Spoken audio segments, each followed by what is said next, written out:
के कल्याण के लिए,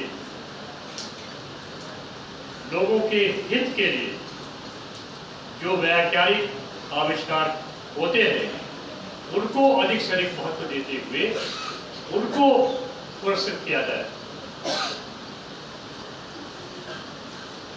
कृषि वैज्ञानिकों को पुरस्कृत किया जाए, क्योंकि अगर हरित क्रांति, दूसरी हरित क्रांति की इस देश को जरूरत है इतनी बड़ी ऑपरेशन को कराने के लिए, तो उनको पुरस्कृत किया जाना चाहिए। वे हमारे लिए APJ अब्दुल कलाम की तरह से भारत रत्न बन सकते हैं।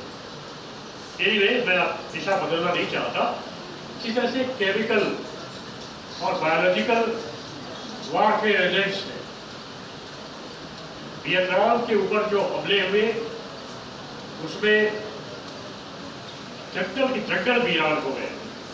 फ्लैश फ्लड आया वहां पर, बिल्कुल अचानक बाढ़ आई और सब कुछ बहा ले गए। तो इस तरह से बहुत सारे खतरे हैं, बहुत सारे जोखिम है। यहाँ पर जो इन्होंने बताया हैजर्ड, वल्नरेबिलिटी और डिजास्टर, उसका एक इक्वेशन है, वो एक समीकरण है। जितना ही अधिक जोखिम बढ़ेंगे, चाहे प्राकृतिक हो या मानव निर्मित, जैसे आज आतंकवाद भी एक बहुत बड़ा जोखिम है। कहीं भी आतंकवादी कहीं बम फिट कर सकते हैं, कहीं सुरंगें बिछा सकते हैं, लेकिन मनुष्य अपने वर्चस्व के लिए भी बहुत सारा कार्य कर रहा है। आपको यूनाइटेड नेशंस ने एक स्टडी कराई थी कि जितनी सुरंगें दुनिया दूसरे विश्व युद्ध के बाद दुनिया के विभिन्न क्षेत्रों में जहां युद्ध हुए वहां बिछाई गई वाइट फील्ड्स, यदि युद्ध समाप्त होने के बाद उनको साफ करने का प्रयास किया जाए तो 1100 वर्ष लगेंगे, 11 शताब्दियां लगेगी। तब तक हम क्या आदमी बचेंगे? ये यूनाइटेड नेशंस ने स्टडी कराई। आप अंदाज लगा सकते हैं कि ऐसी दशा में वैज्ञानिक प्रगति वास्तव में, जैसा कि हमारे राष्ट्रपिता महात्मा गांधी ने कहा था कि वैज्ञानिक शोध को ईश्वर का प्रसाद मानकर ग्रहण करना चाहिए। ईश्वर का प्रसाद। यह देश सौभाग्यशाली है, हम सौभाग्यशाली है इस देश में पैदा हुए, जहाँ 3rd largest scientific man power है।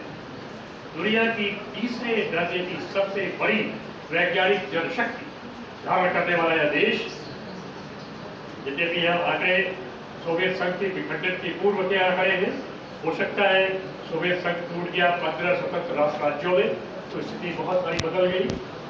आज हम और बढ़े, लेकिन हमें अंधाधुंध विकास नहीं, हमें सस्टेनेबल डेवलपमेंट चाहिए। ऐसा विकास जो हमारी भावी पीढ़ियों की जो आवश्यकताएं हैं उनके साथ बिना कोई समझौता किए वर्तमान पीढ़ी के लिए विकास की जो आवश्यकता है उसकी पूर्ति हो, और हमारे पर्यावरण को, हमारी पारिस्थितिकी को नुकसान न, ठीक है, इको फ्रेंडली जो उद्योग लगे उनको बढ़ावा दिया जाए, और साथ ही साथ प्रकृति के साथ मानव का सामंजस्य कायम रहे। यानी प्रकृति, पर्यावरण और मनुष्य का क्रियाकलात्मक स्तर पर सामंजस्य कायम रहे तो निश्चित रूप से आपदाओं का संकुचन होगा।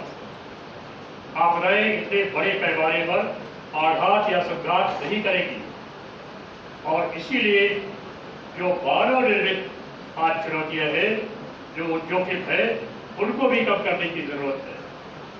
आज मनुष्य सुविधाभोगी हो गया है, ध्वनि की गति से भी अति तेज चलने वाले वाहन साधन है, विमान है। आज मनुष्य सागर की गहराई से लेकर के अंतरिक्ष की ऊंचाई तक विभिन्न खगोलीय पिंडों तक अपनी पहुंच बढ़ाने के लिए इसी विज्ञान और प्रौद्योगिकी के माध्यम से प्रयास कर रहा है। आप जानते हैं कि 5000 से अधिक ऐसे कृत्रिम उपग्रहों के टुकड़े विभिन्न कक्षाओं में छूट गए थे। अब वो उपग्रह काम के नहीं है, लेकिन वह किसी दूसरे उपग्रह से टकरा सकते हैं। ये एक कृत्रिम खतरा है। प्लेन क्रैश हो रहे हैं, तमाम एक्सीडेंट्स रेल, आप देखें कि रेलों के एक्सीडेंट्स हर साल भारत जैसे देश में हो रहे हैं। ये नहीं कि सिर्फ भारत में हो रहे हैं, चीन में भी होते हैं, पश्चिमी देशों में भी होते हैं। कहीं भी ये खतरे जोखिम हो सकते हैं।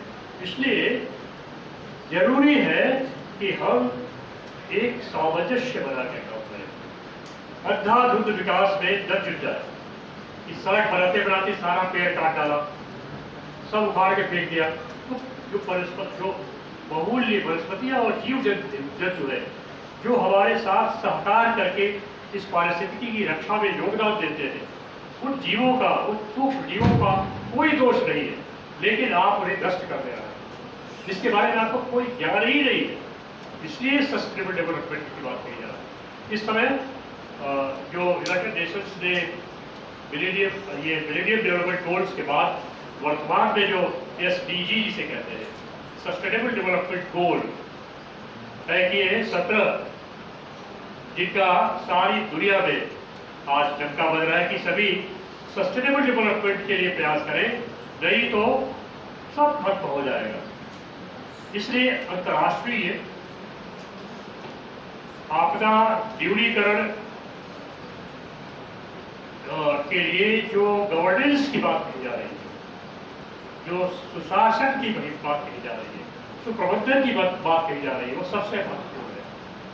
क्योंकि गवर्नेंस ठीक न होने से केंद्र और राज्य के बीच सहकार नहीं बन पाता। हमें याद है कि 2004 में जब सुनामी इंडोनेशिया में आई थी, उसका एपिसेंटर वहां था, सुमात्रा द्वीप पे, और वहां भी समुद्र के भीतर, वहां से चलने वाली वह सुनामी लगभग 2000 किलोमीटर दूर चल करके हमारे तट को प्रभावित कर रही थी। श्रीलंका जैसा देश बिल्कुल सैंडविच बन गया। हमारा आप देखें कि ईस्ट कोस्ट, विशाखापट्टनम और मद्रास, ये सब बहुत बुरी तरह से प्रभावित हुए। उस सुनामी ने हमें एक शिक्षा दी कि आपके देश की जो कल्चर है, कंपोजिट कल्चर है, उसको बिना समझे आपदाओं का सही ढंग से आप प्रबंधन नहीं कर सकते। हमारे देश के लोग बड़े भावुक हैं और भावना में बह जाते हैं, और जो मछुआरे जिनकी नाव टूट गई, खत्म हो गई, वहां गई, पता नहीं कहां चली गई, वहां लुंगी और शर्ट पहनने वाले लोग, उनके लिए पूरे देश से पैंट, शर्ट और क्या क्या चीजें जो है सब पहुंच गई, बिना जानते हुए कि वहां के लोग क्या पहनते हैं, वहां की कल्चर क्या है। इसलिए जो है बहुत छोटी छोटी चीजें जो हमारी कल्चर में, भारतीय संस्कृति में सन्निहित है, उनको